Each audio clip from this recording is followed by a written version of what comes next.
السلام علیکم ناظرین، آپ دیکھ رہے ہیں مین انفو پوائنٹ اور آج کی ویڈیو میں ہم آپ کو بتانے جا رہے ہیں پنجاب کے وزیر تعلیم رانا سکندر حیات کی جانب سے کیے گئے ایک تاریخی اعلان کے بارے میں، جو کہ ہے اسکالرشپ کارڈ۔ یہ صرف ایک اسکیم نہیں بلکہ نوجوانوں کے مستقبل کے لیے ایک سنہری موقع ہے۔ آئیے مکمل تفصیل جانتے ہیں۔ رانا سکندر حیات نے اعلان کیا ہے کہ پنجاب حکومت اب ایک ایسا اسکالرشپ کارڈ جاری کر رہی ہے جس کے ذریعے طلباء کو صرف تعلیمی اخراجات میں سہولت نہیں ملے گی بلکہ اس کے ساتھ ساتھ ہنر مندی، ڈیجیٹل تربیت، لیپ ٹاپ اسکیم، شمسی توانائی کے مواقع، ڈرون مک تعلیم کے راستے اور تعلیمی فنانس جیسی سہولتیں بھی میسر آئیں گی۔ یہ اقدام ان لاکھوں نوجوانوں کے لیے امید کی نئی کرن ہے جو وسائل کی کمی کے باعث اپنے خوابوں کو پورا نہیں کر پاتے تھے۔ پاکستان میں تعلیم اور ہنر کے مواقع کی کمی ہمیشہ سے ایک بڑا مسئلہ رہا ہے، خاص طور پر متوسط اور کم آمدنی والے گھرانوں کے لیے اعلیٰ تعلیم حاصل کرنا مشکل بن جاتا ہے۔ اسی ضرورت کو مد نظر رکھتے ہوئے پنجاب حکومت نے اس اسکالرشپ کارڈ کا آغاز کیا ہے تاکہ ایسے طلباء بھی آگے بڑھ سکیں جن کے لیے مالی رکاوٹیں بڑی دیوار بن چکی تھیں۔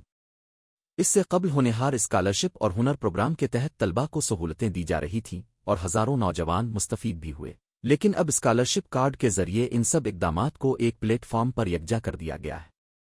یہ اسکیم ایک ون سٹاپ سہولت ہے جس کے ذریعے اہل طلباء کو ایک ہی کارڈ سے ہنر کی تربیت، لیپ ٹاپ، شمسی توانائی اسکیم، بیرون ملک تعلیم اور دیگر مواقع میسر آئیں گے۔ پنجاب بھر کے 50 سرکاری جامعات، 7 نجی جامعات، 5 وفاقی ادارے، 331 پبلک کالجز اور 14 میڈیکل کالجز کے طلباء اس سے براہ راست فائدہ اٹھا سکیں گے۔ اس منصوبے کے لیے حکومت نے تقریباً 130 ارب روپے مختص کیے ہیں اور اس کا ہدف ہے کہ ہر سال کم از کم 30,000 طلباء و طالبات اس سے فائدہ اٹھا سکیں۔ اہلیت کے لیے حکومت نے واضح اصول بھی طے کیے ہیں۔ اسکالرشپ کارڈ کے لیے درخواست دینے والے طالب علم کے خاندان کی سالانہ آمدنی 3 لاکھ روپے سے کم ہونی چاہیے تاکہ یہ سہولت حقیقی معنوں میں مستحق طلباء تک پہنچے۔ اس کے علاوہ اقلیتی طلباء اور خصوصی ضرورت مند افراد کے لیے الگ کوٹے رکھے گئے ہیں تاکہ کوئی بھی طبقہ پیچھے نہ رہ جائے۔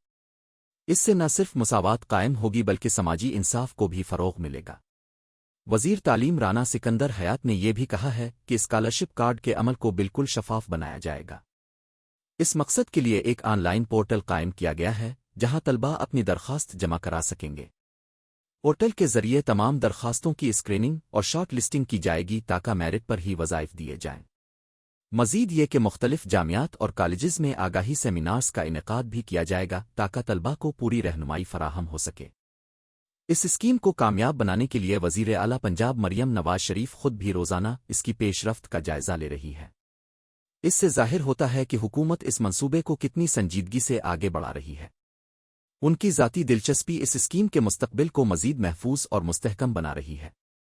اگر اس منصوبے پر صحیح طریقے سے عمل درآمد ہوا تو یہ پنجاب کے تعلیمی منظرنامے میں ایک انقلاب ثابت ہو سکتا ہے۔ اس سے نہ صرف تعلیم عام ہوگی بلکہ نوجوانوں میں ہنر مندی، تحقیق اور ٹیکنالوجی کے میدان میں آگے بڑھنے کی صلاحیت پیدا ہوگی۔ یہ نوجوان مستقبل میں ملکی معیشت اور روزگار کے نئے مواقع پیدا کرنے میں اہم کردار ادا کریں گے۔ برون ملک تعلیم کے مواقع بھی ہزاروں طلباء کے لیے کھل جائیں گے جس سے پاکستان کا نام روشن ہوگا۔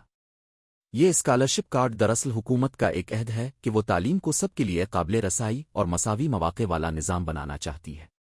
یہ صرف ایک حکومتی اسکیم نہیں بلکہ نوجوانوں کے مستقبل میں سرمایہ کاری ہے۔ اگر آپ طالب علم ہیں یا آپ کے گھر میں کوئی پڑھائی کر رہا ہے تو اس موقع کو ضائع مت کریں۔ پورٹل پر جا کر رجسٹریشن کریں، اپنی دستاویزات مکمل رکھیں اور اپنی تعلیم کے سفر کو ایک نئی سمت دیں۔ ناظرین، یہ تھی مکمل تفصیل رانا سکندر حیات کے اعلان کردہ اسکالرشپ کارڈ کی۔ امید ہے آپ کو یہ معلومات پسند آئی ہوگی۔ مزید اپڈیٹس اور حکومتی اسکیمز کے بارے میں جاننے کے لیے چینل کو سبسکرائب کریں اور ویڈیو کو لائک اور شیئر کریں تاکہ دوسرے طلباء بھی اس سہولت سے فائدہ اٹھا سکیں۔ مزید اپڈیٹس اور حکومتی اسکیمز کے بارے میں جاننے کے لیے چینل کو سبسکرائب کریں اور ویڈیو کو لائک اور شیئر کریں تاکہ دوسرے طلباء بھی اس سہولت سے فائدہ اٹھا سکیں۔ اور آخر میں، اگر آپ کا اس اسکیم کے بارے میں کوئی سوال ہو تو آپ کمنٹ میں پوچھ سکتے ہیں، آپ کو جواب ضرور دیا جائے گا۔